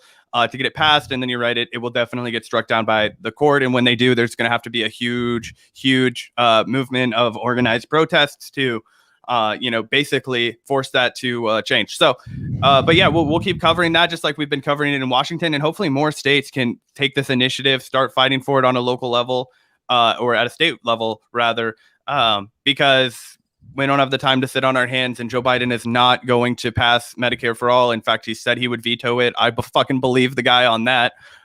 Maybe nothing else. Yeah. The fact that he would veto Medicare for all if by a collection of miracles it actually arrived at his desk. So that's where the fight is going to be now. That's where the battles are taking place, and we'll continue to cover them there. On a little bit of a different note, if you didn't have anything else to say on the New York healthcare, was Jeff Bezos is going to fucking space, and I just had to talk to you about that. Yeah, this is a crazy one. Hopefully he gets lost out there. Yeah, exactly. So yeah, Jeff Bezos is indeed going to space, and I see you even linked an article from his very own personal newspaper. Yeah, exactly. I had to, right? No, we're not going to pay for the fucking paywall, so you guys could just see the headline when we put it up. Yeah, is it not going to let me read the whole fucking article? No, it won't. But anyway, just pull it up. Oh, it will actually. Maybe you haven't used. Have you not used your free ones yet for the month? Not on this browser. I have a couple different browsers that I alternate between. Gotcha. So yeah. To avoid either such way, problems. we will be able to look at it. It doesn't let me look at it anymore. But either way, Jeff Bezos announces he'll be on first crewed space flight of Blue Origin rocket. The billionaire says he and his brother will be aboard the New Shepard when it takes flight July 20th, roughly 2 weeks after he steps down as CEO of Amazon. So if you scroll down a little bit, the plan is that Bezos, his brother Mark, and the winner of an online auction for Blue Origin's nonprofit foundation will be on the New Shepard on July 20th when it lifts off for a suborbital flight. The first time the spacecraft will carry passengers. The date is the anniversary of Neil Armstrong and Buzz Aldrin's Apollo 11 moon landing in 1969. Blue Origin is essentially like a SpaceX style company. There's also Virgin Galactic, which is Richard Branson's. Basically, this is like a pet billionaire project for, billion. They like want to go to outer space now. It's like every 40 to 60-year-old billionaire. They're all obsessed with that because of their childhood sci-fi fantasies and all that kind of shit. But yeah, this is just another one of those kind of commercial space travel things that's going to be way too expensive for any normal person to ever, indulge in. Yeah, and it's also, because I am pro space exploration. I think it's a worthy cause for humanity to try to, expand into the cosmos and all that stuff. But what is absolutely unacceptable under any circumstance is just the privatization of space and space travel, which is what's happening. NASA has been defunded essentially over the last 10 years or 20 years or so. It doesn't really do a whole lot, especially in comparison to the achievements that it has achieved. If you think about historically what NASA has accomplished and compared to what it's doing now, it's very little. The companies that are doing anything are companies, they're corporations, they're fucking Elon Musk and Jeff Bezos's pet projects, as you put it. Yeah, it's literally the only three companies that are doing anything about that. SpaceX, Elon Musk owns it. Blue Origin, Jeff Bezos owns it, and Virgin Galactic, Richard Branson owns it. These are the three biggest, most public billionaires or not necessarily the wealthiest, but three of the most public billionaires in the world. Before anyone tries to say like, oh, well, that's a good thing because this will actually just lead to more innovation now that there's more of a profit incentive and there's more competition and all this horseshit. Again, look at what fucking NASA did. Like, that wasn't capitalism, and obviously there was the competition element of the Cold War. I'm not gonna pretend that didn't exist. But again, if we could unite as a world to have like an actual NASA with obviously multiple chapters across the world, they could actually unite instead of constantly being in this capitalist competition. Then I think we could get a lot better results than just outsourcing it to all these billionaires who are probably going to fuck things up massively. And the only reason we're able to have this podcast is because of NASA's breakthroughs. Yeah, exactly. It's truly crazy what has been achieved, and now that program is basically being essentially defunded and abandoned in favor of these billionaire projects. So yeah, it's totally crazy. And again, it's also wild that I don't know if you heard the story, but after the U.S. government awarded SpaceX like a massive, like crazy contract, Bezos was apparently pissed off that Blue Origin didn't also get one. And then the government just gave him one too. They got a massive tantrum contract. And he gets billions of dollars in taxes. Yeah, exactly. Despite the fact that in their own line of logic, the marketplace or whatever the fuck, SpaceX won that competition and Blue Origin lost. So they, by that logic, should not get the funding. Well, yeah, but capitalists hate market decisions more than anybody else. They want socialism. They just want private socialism, right? In oligarchy, that's what they want. They want it to be rigged in the favor of the rich and the opulent, and that is exactly what they fucking do. I just saw another story that I thought about. We didn't get to it. It was literally Elon Musk was found guilty of violating SEC violations because he was openly manipulating the prices of Bitcoin and other cryptocurrencies, which was a violation of this probation from another SEC strike that he had. He literally just gets a letter in the mail. When these people do things that are crimes, that are stealing, that are against the law, they get letters in the mail that say, hey, excuse me, sir, but that's against the law. And if you would like to stop doing that, please do it. If you don't want to do that, please just tell us to go fuck ourselves and we will. Like, that is what it happens. It's the same thing. Jeff Bezos just got ruled that any company that has like less than some percentage of their profits, they have to exceed like 10% profit, which Amazon never does because they intentionally just reinvest so much of their money so they never have to pay taxes. So they're going to continue to have another massive tax loophole. I mean, this is what's going on with our government, and then we're continuing to give them even more handouts. It's just disgusting.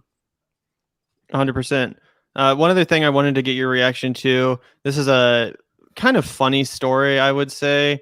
But I don't know if you heard, Facebook has said that they're basically going to come to another review point in 2 years about whether or not they should keep Trump suspended from Facebook. And as many people have pointed out, that's literally right. The perfect time frame for Trump, if he would want to run in 2024, 2 years from now, is right when the primary is going to be getting started, and people like Trump are going to want that social media presence. So, it's just so obvious what's going on here is that Facebook wants to virtue signal about how, oh, we're against, fake news and we want to hold Donald Trump to account and all this stuff. But they also know that, come 2 years from now, what's going to be driving social media traffic? Donald fucking Trump. And especially given he has so much ad buys for Facebook. And and especially given the market of Facebook, which is largely boomers, that's who really loves Trump the most. That's where his fans are very active. Not all his fans, but a large portion of them, especially a large portion of the voting bloc. You have to remember who votes. It's a lot of kind of boomer type people, unfortunately. So it's pretty obvious here what's going on. Like I said, Facebook wants to virtue signal about how above it they are. But when it comes to their bottom line, they know that Trump is good for their bottom line. And if they can be fostering these kind of conversations around the election, they're going to want to do that. They're a social media platform. And it makes me think that around that time, we might see a similar move from Twitter. And this is where we get into slightly more unproven territory. But I would argue if there's any sort of an alliance between legacy media and social media platforms, which we already have seen that there certainly is, with the way that they're promoted in the algorithm and so on and so forth, I would argue that the media companies are right now crying to Facebook and Twitter, and they're saying, like, bro, our ratings are in the trash. We need Trump back. We need something to talk about. And Joe Biden ain't it. And if he gets unblocked on Facebook and Twitter, then that's going to get a lot of content for MSNBC to talk about, for CNN to spin their broadcast, to fill up with. So I just think it's definitely possible that some of these decisions might be influencing the fact that the legacy media corporations kind of need Donald Trump to remain sustainable. Yeah, I think they definitely needed Donald Trump to remain sustainable. That was what hid the tanking. That's what hid the tanking that was happening before 2016, is they kind of catapulted back up because they were willing to sacrifice all of their credibility for ratings about Donald Trump, which they continued to do for his entire presidency and the time after, debasing the entire news media industry in the United States. As a result of that, they found themselves between a rock and a hard place because they have no credibility to actually talk about the news anymore. They've burned all of their audiences and they're really struggling. So I hear that, but I just think that the biggest thing is what you touched on first, which is the fact that Donald Trump spent millions and millions and millions, and super PACs on Donald Trump's behalf spent even more millions and millions and millions of dollars on Facebook ads. And that's their entire business model, is advertising. And this is a whale to them. Donald Trump is a huge customer. And so you're 100% right. They don't want to miss out on him when he would be thinking about running for president again. This is entirely virtue signaling. But I also think it will be a little bit difficult for MSNBC and CNN to make that sales pitch and be like, okay, we just spent all this time demanding publicly that you do something about the president, that you get him off the air, that you get him off Twitter. I don't know if Twitter and Facebook will immediately just I don't know. If that was the case, they wouldn't have done for 2 years. They would have said he would have been gone for time served. And because now for the next 2 years, there's still going to be no Trump on Twitter. There's no Trump blog. And he's actually at his, one more thing before I pass the baton, he's actually at his least popular that he's ever been since he announced his run for president. So that leads me to believe that over the course of 2 years, he could fall into real irrelevance if something doesn't change.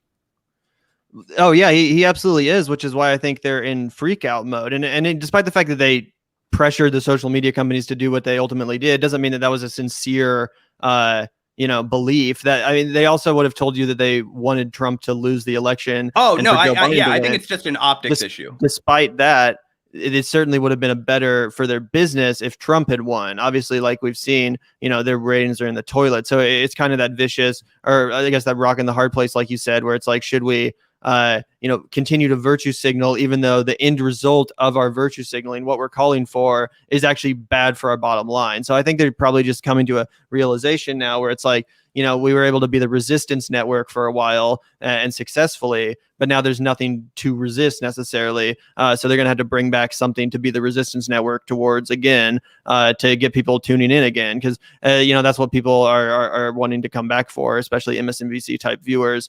And the same goes for Facebook. Again, think about what really gets promoted in the algorithm. It's the kind of posts that are the most controversial. And what's Facebook infamous for? It's for people like family members, for example, getting in vicious conversations in the comments with each other, largely over politics. And what drove that more than anything was Donald Trump. He was so divisive. He literally drove families apart. Like people stopped talking to their close family members because of it. And despite the fact that that's not good culturally, it is great for Facebook as far as their business model, as far as perpetuating the kind of engagement that they want to, that makes the money. You're constantly checking, you're constantly looking at the app, your screen time goes up. Yep. I've watched it happen with people that are like engaged in these Facebook arguments, and like it truly absorbs your attention. You're like fucking refreshing and getting obsessed with it and shit, and that's what the business model rewards again. So I just can't see a world in which they continue to find it at all beneficial for this guy to not be a part of the conversation, despite how nice that is for all of us. Yeah, exactly. And to be frank with everybody, it's one of the reasons why, I don't particularly love social media, because I just know that my personality is incredibly susceptible to being like, oh, I have to check this immediately over and over and over and over and over. I get the fucking dopamine rush when people click they favorited the shit that I put up. So I'm just I don't even want to participate in that, because I know, and I can see in myself a deterioration in my mental state, because I'm training myself to want all of these cognitive cookies, and I'm I just don't even want to have a part of that, because it'll just that's how people get molded into whatever they think is most, acceptable and most popular. And that's something that I never want to fall victim to. Gavin and I say this all the time. We'd rather lose 300 subs one night on a fucking stream where we say what the fuck we mean, instead of going up 1,000, pandering. You know what I mean? Yeah, exactly. And it really is oftentimes more of a neurological thing than even an ideological thing when it comes to these algorithms, because the human brain is just programmed to want certain things and to fear other things. And, even if you do put out a take that you stand by and it's just 100% your belief, something you truly believe, it can be mentally stressful to all of a sudden your notifications are getting flooded by people telling you're an idiot. You're like, shit, maybe I am a fucking idiot. Maybe I am a fucking moron, and everyone else is right. That's kind of the kind of that can kick in if you're an online person. And that's also the flip side of that dopamine rush. On one hand, you're trying to chase that dopamine rush of getting clicks and likes, but it's also affecting what you do and don't say, because you're kind of afraid of that negative feedback as well. Anyway, it really is not necessarily truly productive for our state of discourse, but nevertheless, I do believe that analysis will lead to the social media companies ultimately welcoming Donald Trump back into the discourse for the sake of themselves and of the media. Because again, what else drives social media traffic? It's clickbaity articles. And who was better at generating clickbaity articles for, the Daily Beast or the Huffington Post than Donald fucking Trump? Donald Trump tweets racist shit number 5,000. How many articles were produced of that variety? And probably articles that got a lot more clicks than a serious report about what's going on with the Arctic and opening up to drilling or something like that. You know what I'm saying? Something that really deserves more attention. That's not what gets clicks. And obviously, as we've talked about at length here, as has Matt Taibbi and Hate Inc., it's really just ultimately the problem we're going to keep running up against as long as our media is capitalist. 100%. 100%. I did want to talk about something fucking crazy before we get into our closing segment that you've brought to my attention today that I couldn't fucking believe. If anybody at any point was like, you know what, I'm thinking about leaving the left for the libertarian parties, boy, I got a fucking tweet for you. Oh yeah, this is so funny. This is a true borderline parody. I thought this was satire when you sent it to me. I was like, I thought the joke, and so the Libertarian Party, New Hampshire, says legalize child labor. Children will learn more on a job site than in public school. Are you fucking kidding me? Do I need to pull up pictures of what life was like before we had child labor laws for people so that you can see how fucking horrible this is? Let's not have a workforce that knows how to read and write. Let's just know one that knows how to be exploited. Let's just breed thoughtless, fucking uneducated cogs to be fed in our machine. Are you fucking kidding me? That is what this is for, guys. Do you think that children will learn more on the job site? Yeah, how to be fucking submissive, fucking subservient workers. That's what they'll learn how to be instead of free thinking, enlightened human souls, which is what we should be striving for with our public schools. And obviously, our public schools leave much to be desired. But I think Gavin and I are actually the perfect example of what a public school can do for people. We were literally fucking degenerate stoners in high school, but we got a damn good education because there was funding for us. And I think, it's evidence that we're decently fucking smart guys, well-educated guys. I hope you think that if you're listening. We try our best to be, and it just shows that public school, if we gave everybody a fair crack at public school, which we don't, our public schools are radically unequal. Most people do not get the public schools education that Gavin and I got. We're extremely fortunate that we grew up in one of the richest counties in America, even though, not every, it's a big county. Not everybody in the county is rich, but the county has money, which means the school system has money, right? So you get a very interesting look at extreme poverty and extreme wealth all under the roof of one school system, which is one of the interesting things about, the Olathe School District, which is where Gavin and I went to school in Kansas. Yeah, and ultimately, I think this tweet is just very indicative of kind of the two sides of libertarianism, so to speak, because this is a conversation we've had a couple of times on the Vanguard, and something that I've said and something that I maintain is that libertarian voters, self-identified libertarians, just your average Joe Schmo with a "don't tread on me" flag or whatever the fuck, is actually probably one of the voters you can reach easier than maybe you would think, right? Like some of these people, they really hate the government. For example, preventing them from using whatever drugs they want. They want to smoke weed. They want to use their guns. They don't want to have big government, oppressing them in those kind of ways that they see as restrictive. But a lot of those people are not necessarily anarcho-capitalists. They're not capitalist fundamentalists. They're not going to go out there and defend every aspect of market libertarianism. And it's those people that I think are more reachable, that I think are worth collaborating with on certain issues. But then there's also these fucking libertarians. And this tweet just perfectly surmises everything that is bankrupt and odious about the economic libertarian ideology, which is, opening the door to this bullshit. You know why corporations like this line of logic? You know why people are told that minimum wage jobs are for fucking high schoolers and children instead of adults that actually are the ones that are, have those jobs?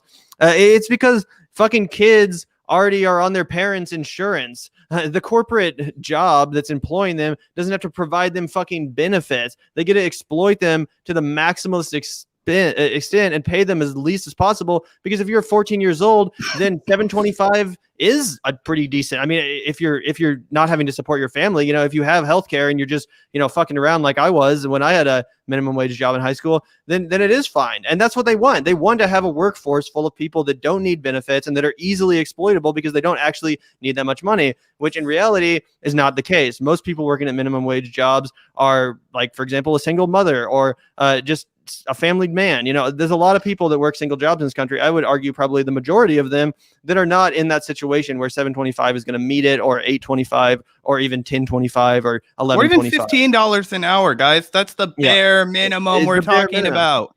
So this tweet literally comes off like it was written by corporate America, and that's where this whole notion, this whole meme comes from. It could have come from either source. And that's where this whole notion comes from, accurately, that the Libertarian Party is just a massive simp fest for corporations and for, the companies that most want to exploit Americans. And, it's shit like this that, absolutely drives home that point, and absolutely, just makes a complete mockery of anyone in the Libertarian Party that might try to be taking themselves or their ideology more seriously, which I guess there are a handful of those people. There are libertarian socialists, for example. I just think it's crazy to actually associate with this party at this point if that's you, because it's not at all socialist. What is hilarious too about this tweet, which has been widely mocked, as you can see here, and look how many more quote tweets it got than likes. That's an outrageous ratio right there. But if you look here, actually, former libertarian presidential candidate Gary Johnson says, "I'm sorry, but no." And Jerry Johnson, he seems like a nice guy or whatever, but even he is not someone who I would consider to be all that great of a libertarian. This guy has a lot of stupid ideas that he's also just dumb as rocks. I'm sorry. Anyway, he says, "I'm sorry, but no, this isn't what libertarianism means to millions of Americans. Pushing a disturbing and out-of-touch stance on child labor is entirely detached from what people need in America today. This does not advance liberty or help change people's opinions." And that's just so accurate. And once again, he ratioed him here, 7,000 likes to 1,000. This is just such an embarrassing fucking tweet. Yeah, it's fucking disgusting. I mean, and it's like, if it was kind of like when Gary Johnson, if Gary Johnson is the one that's like ratioing you, like, Jesus Christ, man, that's all I have to say. Like, boy, this dude, like, I'm not hating, I'm just saying, I never really fucking thought the guy was the sharpest. But yeah, this dude right here, he's right on the money, and I actually think that he does hit the nail on the head when he talks about what if he was really trying to meet those authentic libertarians that you were talking about, people who are just skeptical of the government. He says, pushing a disturbing and out of touch stance on child labor is entirely detached from people need in America today. That's 100% true. That's accurate. And it doesn't advance liberty or change people's opinions. And it actually reflects in what you were talking about earlier with the very something that we're both sympathetic to, people's distrust of the government because the government has done nothing but shaft them. Something that Matt Taibbi wrote really excellently about in The Divide, which is one of his books that people should check out, is the fact that he talks about how it's not fucking stupid for people to think that the government is out to get them, that the government is rigged, that the government is fucked, and that they don't want the government at all. Because every time they deal with the government, it fucking sucks, man. Go to the DMV and tell me that you think that's working efficiently. These are the, try and build a shed in your backyard. You got to get a bunch of permits, like all these different kind of things that whenever an average Joe, whenever just your regular guy goes, or a girl or whoever the fuck, right? I'm just trying to, whenever something like that happens, they have to deal with the government and it sucks, right? When the rich, when other people like the affluent, oligarchic class, when they deal with the government, they get handouts and a shit ton of money. So they've rigged the system so that they convince people that the government is broken by making it work really poorly for regular people. And then behind the scenes, it works really well for them. Yep, exactly. And that's the classic trick that's pulled over and over again disgustingly by the capitalist class. They'll defund, for example, the NHS in England, or in the UK rather. They'll defund it and impose these hideous austerity politics, and then turn around here in America and say, well, shit, we can't have a health system like theirs. Like, look what's going on, there. It's been defunded or whatever. When in reality, it's like, yeah, that's the problem, that it was defunded, not that we need to, present this capitalist alternative, which is proven to not be efficient or remotely ethical.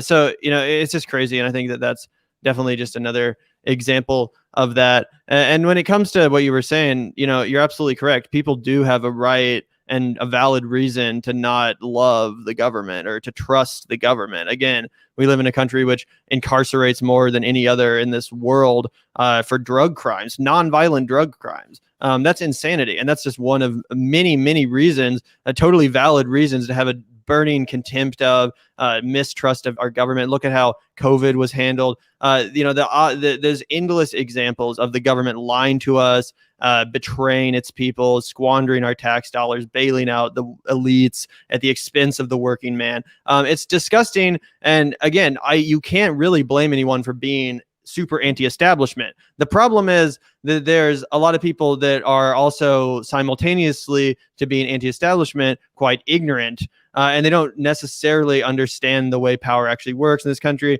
and the intertwining relationship of business and politics, for example.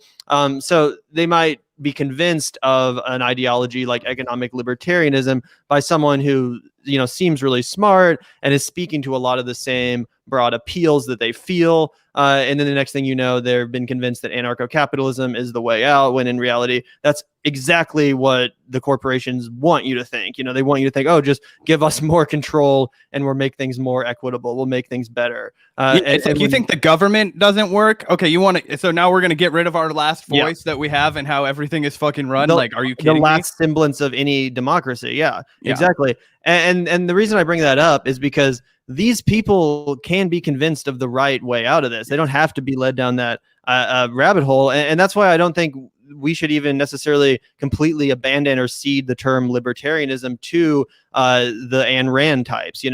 I definitely feel libertarian values on a lot of issues when it comes to just like your classic pro-freedom shit. Like, I agree that the government shouldn't be able to do or to enforce certain immoral laws, like, for example, the illegality of cannabis or any drug. I think there's a lot of overlap between anarchism and libertarian in that instances. It's just the people on the left want to fancy themselves more libertarian because of the extent to which they want to fancy themselves anarchist because the term libertarian has been so tainted. But if you just talk to your average person, let's keep it real, and you say I'm an anarchist, they're immediately going to think of, like, everyone committing crimes, blowing shit up, like politics.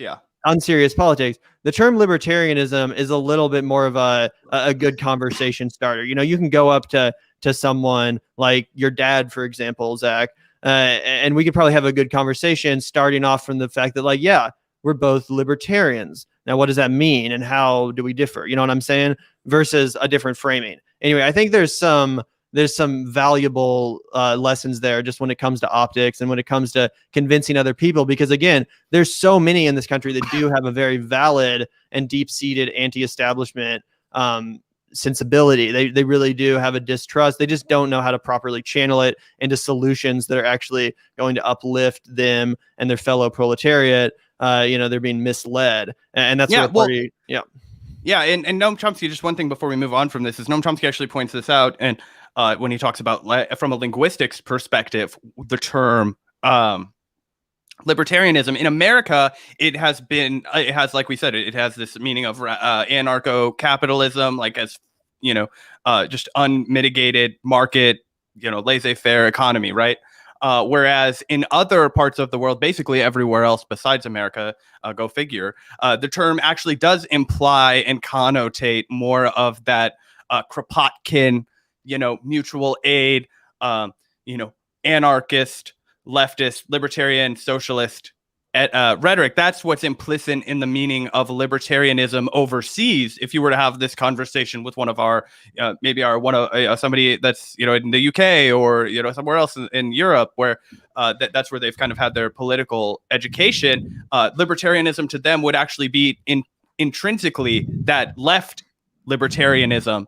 Whereas in America, they have flipped that meaning. And I think that that's something that we should reflect on, because I doubt that that's not intentional, right? Because one of the main tricks that's been used throughout American history specifically, and this is something that doesn't get talked about a lot, and I think maybe it should. I'm not the person to talk in deep about it, but people can look into this.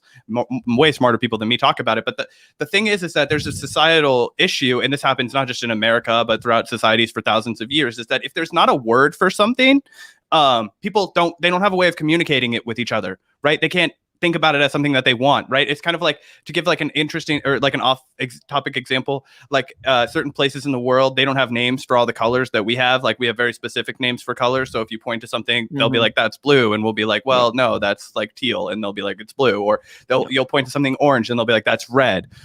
And that's just because we don't have a way of articulating something, right? You go to France and you give somebody a cookie, they'll call it a biscuit. You're like, it's not a fucking biscuit. Like, you know what I mean? And they'll be like, oh, a biscuit. Like, no, because they'll give you a biscuit and it's not a cookie, right? So it's not the same thing. But anyway, if there's not a word to articulate your idea, your sentiment, then it's really hard to get the ball rolling. So what they've done on multiple occasions is they'll just change the meaning of a word. And then whenever anybody's using that word, now it means something different, and it's much more palatable to whatever that powers that be are interested in. Not to get conspiratorial, but that's one of the ways that linguistics and the language and the way that we engage and talk with one another actually impacts our way to change our society and actually envision shit. Right before we had common language for Medicare for all, like, you would have just thought you were fucking crazy if you were like, oh, let's give healthcare to everybody. Yeah, 100%, 100%. And again, it really is about making sure that anti-establishment energy is just channeled into the proper, productive arenas. Because a lot of libertarians will tell you the right things, right? They'll say, "I want to defund the police," or that we need to, crack down on X issue that I agree with. But then it's the solution that goes awry. Sometimes they'll say they want to defund the police, but then the solution is to privatize the cops. Let's bring in like a fucking Blackwater style, cop force or whatever, because that'll be more, is some fantasy bullshit of how that'll be better, when in reality that'll be less accountable, even worse in the long run. What needs to happen is to take the profit motive away entirely from an issue like policing or criminal justice. It needs to be dealt with by the community members, the people that actually understand the community, not some capitalist corporation. So it's just insane the way that really well-meaning people can easily be led astray. And obviously that doesn't just happen with libertarians, it happens with liberals, for example. Lots of people, they have the right idea and then they get tripped up and they go down the wrong path, and all those people are worth, I believe, reaching out to and having conversations with. Yeah, and obviously, like I said, I believe the same thing about liberals. I think that liberals come from a well-meaning place for the most part. I don't think that they're intentionally, so misdirected. I think it's mostly an ideology that it comes from, consuming a lot of mainstream media. It's what you're kind of molded to believe is the antidote to the system by the mainstream. So again, it's not that those people have evil intentions or that they're it's just that they're a little bit ignorant to other perspectives and other viewpoints, and that they can be their minds they're just can at be a different stage in their political evolution. 100%. We've all been there. Yeah, we didn't wake up fucking leftists. And if you did, congratulations, you probably got dope parents. But yeah, exactly. Anyways, is there anything else you wanted to go over? Yeah, before we fucking get out of here, dude, I have to fucking do this. I have to do this because it just I call me triggered. I don't give a shit. This pissed me off, man. This made me disgusted. And I didn't think, for the longest time, I've just been ignoring this dude because I don't take him seriously at all. But this is the first time that this actually pissed me off, man. I was disgusted. I got a fucking stomach ache watching his stupid bullshit with that other fucker that he does this bullshit show with. And guys, if you don't know what I'm talking about, I don't know if you've watched this stupid, cringy, just like the most like low IQ, just bottom of the barrel YouTuber shit from this fucker Haxon Jinkle, as I'll refer to him. Dude, bro, built different. Let's degrade women on a podcast and talk about McDonald's and shit, because I want to be Joe Rogan so fucking bad, bro, but I don't have anything interesting to say. So I'm just ripping off another Joe Rogan wannabe. It's like they built a set that looked exactly like Flagrant 2 with Andrew Schultz or whoever that fucking comedian guy is. I have the TikTok pulled up in here. It's called this Built Different podcast. I'm sorry, I know I'm getting ahead of myself, but I want to pull some of this shit up because a lot of people are going to be like, this is tone, whatever, policing. This is just, no, it's not. What I'm doing now is I'm calling out something that is completely uncomrade-like, okay? The degradation of women is no different than the degradation of somebody because of their fucking race, class, fucking anything else. And I just had to show some of you guys these fucking clips. So Gavin, if you would do the honor of scrolling down for me, please. I got to show you some of these. These are fucking insane, guys. These are the worst fucking takes of anybody that wants to be. I can't believe this dude thinks that he can be taken seriously on the left espousing this kind of shit. So keep scrolling because I want to get to the part where he's like just openly degrading women with this other guy. So like we have the Austin loves redheads, but then you get into the Utah has the hottest girls. And then you have, oh, this is going to upset people, not because he's being a sexist fucking pig, but because he wants to fucking like rank women like he's Mark Zuckerberg in 2003 in his fucking dorm room doing a hot or not website. Like, Gavin, do you think I'm off base for this? Like, I can't see the chat, so I don't know how people are reacting. Okay, so California girls or Florida girls? Let's correct that. Oh, California girls or Florida girls? Oh, I love my California girls. I do too. I gotta stay true to my California girls. But it's comparable. I can see the argument. No, dude, California girls are through and through. I feel like every time I'm on my Instagram feed, I see like Florida girls popping up. I'm like, oh my gosh, where are they? California girls, though, I would say, probably without a doubt, the most attractive girls in this country. Okay, so California girls or Florida girls? All right, yeah, but we can keep going to Argentina. Go down. He's got all this fucking takes on women from. Oh yeah, so Florida girls have more fun. Blah blah blah. Florida girls have more fun. I think Florida girls know how to more fun. Andrew knows. Dude, Florida girls. These guys are just so disgusting, bratty. Just like, it's so fucking ridiculous that this guy wants to be a political commentator and then just fucking come out and do this. But keep scrolling down because I want to get to the worst ones. Like, okay, here we go. The most daring girls, right? So go ahead and pull this up. So let's pull this one up. The most daring in Argentina. I've heard that as well. Yeah. Some of the most daring on the entire continent, actually. I think we're gonna have to do that. Oh, we're gonna go to Argentina and test out how daring these women are. Let's reduce your entire fucking country to what women can do for us sexually. But I guess we're just gonna have to wait and see if you wimp out, if you don't come, or if you wimp out. Yes. I guess I get a wimp out.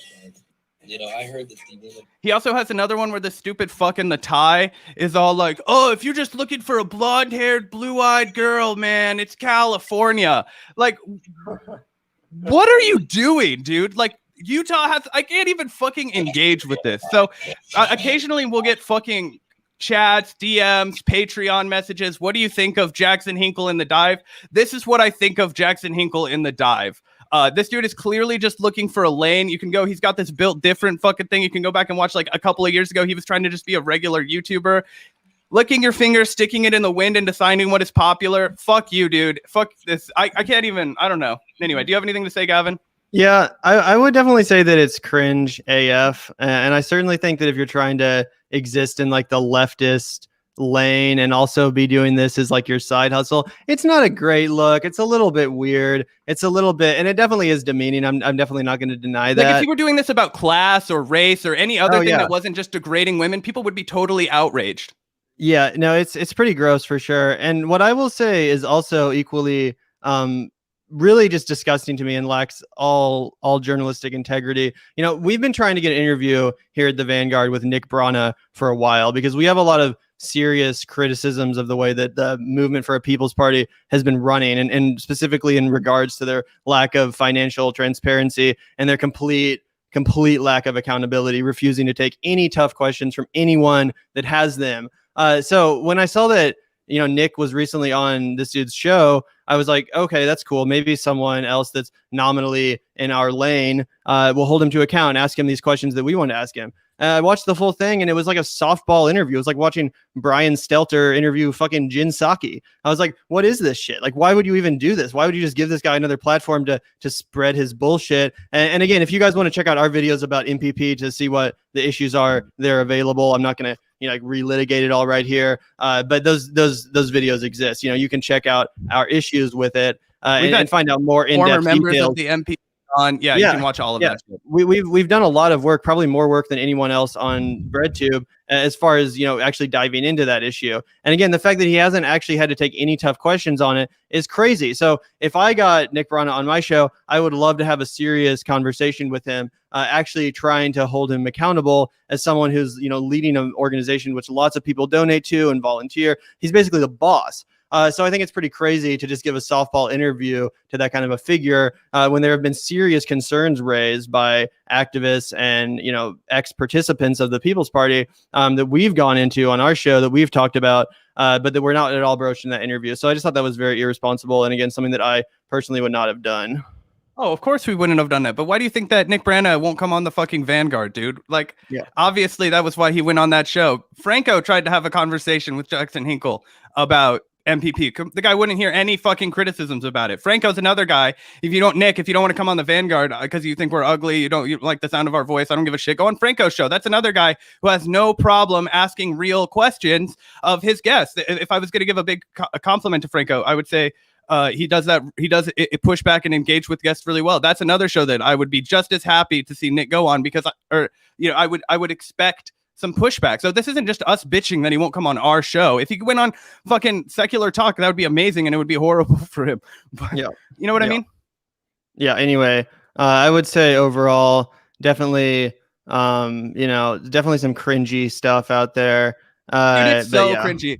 And if people if people are mad and they see this and they're like, "You're tone policing," this is not tone policing. All of my criticisms of this guy are completely substantive. I think it is wrong to reduce women to their sexual fucking services to you, the entire country of Argentina. Fuck the guy that's like, "Oh, I'm looking for fucking white women with blue eyes and blonde hair and all this fucking horse shit." Like, is that really the kind of shit that you're spending your time thinking about while the world is on fire, while there are oppressed people across the world, while nobody has healthcare? Are these your priorities? Because it makes me think you're really unfucking serious, bro. Yeah, it certainly would come off that way. I cannot argue with you there. And also, just another thing to bring in one more point about that. We always talk about how this is a really male-dominated space, about how women don't watch enough BreadTube, about how why are all of us fucking not having a lot of women that watch our shit? Maybe because they don't want to be spoken of and about and to like that. And maybe it's important that we stand up and say that shit is fucking wrong. So that's why I want to say that shit is fucking wrong. And I'm not virtue signaling. I think anybody that saw that clip would have reacted the same way. But I think it's horseshit, and I made my stomach churn, and I was like, fuck it, I have to say something about this shit. And that, I guess, concludes our segment on that. Yeah, dude. Anyway, were there any other stories? I did want to get to this GOP poll also before we wrap up tonight. Yeah, so there is a new poll out for the GOP 2024 primary. Came out not too long ago, and it does look like there are some pretty hilarious results here. I'll throw it up here. Something in particular that I thought was pretty funny was Josh Hawley, who obviously, that was what I wanted to talk about. He had extreme obvious political presidential ambitions, really trying to, make a name for himself as like the, hot populist right figure or whatever, clearly positioning himself to become the 2024 nominee, or at least to be competitive in that field. But if you look here at this poll, with obviously, Trump has more than tripled his nearest competitor with 48% compared to former VP Mike Pence's 13%. Are you at all surprised that Pence is second? Oh, no, not at all. I mean, I think Mike Pence's support is basically, these 13% is basically just 13% more for Trump. It's kind of basically just like under the assumption that Mike Pence would be running instead of him or something. I don't know. I just think it strengthens the Trump polling, if anything. What's hilarious here is that it says bringing up the rear were Senator Josh Hawley with 2 respondents, not 2 percentage points. So hilariously, only 2 people in this entire polling group responded that they were on board with Hawley, which is just pathetic if you think about it.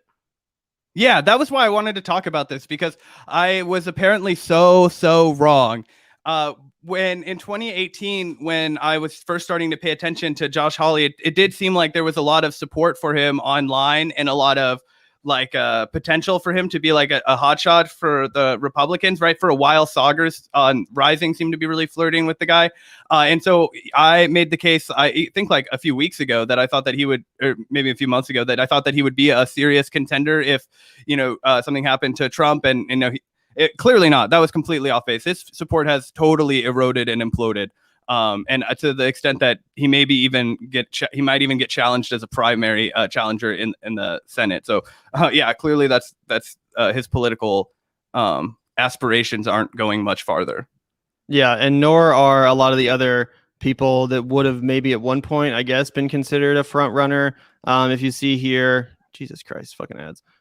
Nikki Haley is at 4%, so that's just pathetic. It's just a huge margin between anybody else. Like, can you imagine that? Like, I can't believe that it's literally Donald Trump, Mike Pence, who, as you said, is like a just more Trump support, but then Donald Trump Jr. 7%. Yep. So that is exactly all that's Trump. More Trump support. Like, what? They all have 4% besides the Trump party. Like, I mean, what? This is crazy. So yeah, I guess regardless, unless something dramatic changes, and I don't even know what the fuck that could be, there would have to be like a new upstart movement, like the size of the Tea Party or bigger, to at least prevent Trump from being kingmaker if he decides not to run, or if they do something rash that prevents him from running. He would have the complete decision-making power for who's going to be president next. Who's going to be the nominee. Yeah, absolutely. But I think that probably concludes our show for today, unless you had anything else you wanted to comment on, Zach? No, dude, we had a pretty good show. I just realized we've been going for like an hour and 45 minutes. That's pretty long for us. We had a long show. Thanks everyone for tuning in today. I want to give a quick shout out to our patrons before we jump off the air. Obviously, that link's in the description, patreon.com/the Vanguard channel. Hit that up if you want to check out our cool benefits we offer our patrons. But either way, we really enjoy the support or appreciate the support. Rather, make sure to leave a like, hit that subscribe button, hit the notification bell. We'll be back tomorrow, probably. Yeah, definitely. We'll be doing something tomorrow. You'll be able to find us. Peace out, everybody, and thanks for tuning in. And thanks for that super chat, Neon Noir. I really appreciate that. But yeah, thanks so much, guys. Really appreciate it. Everyone have a great night. Peace out.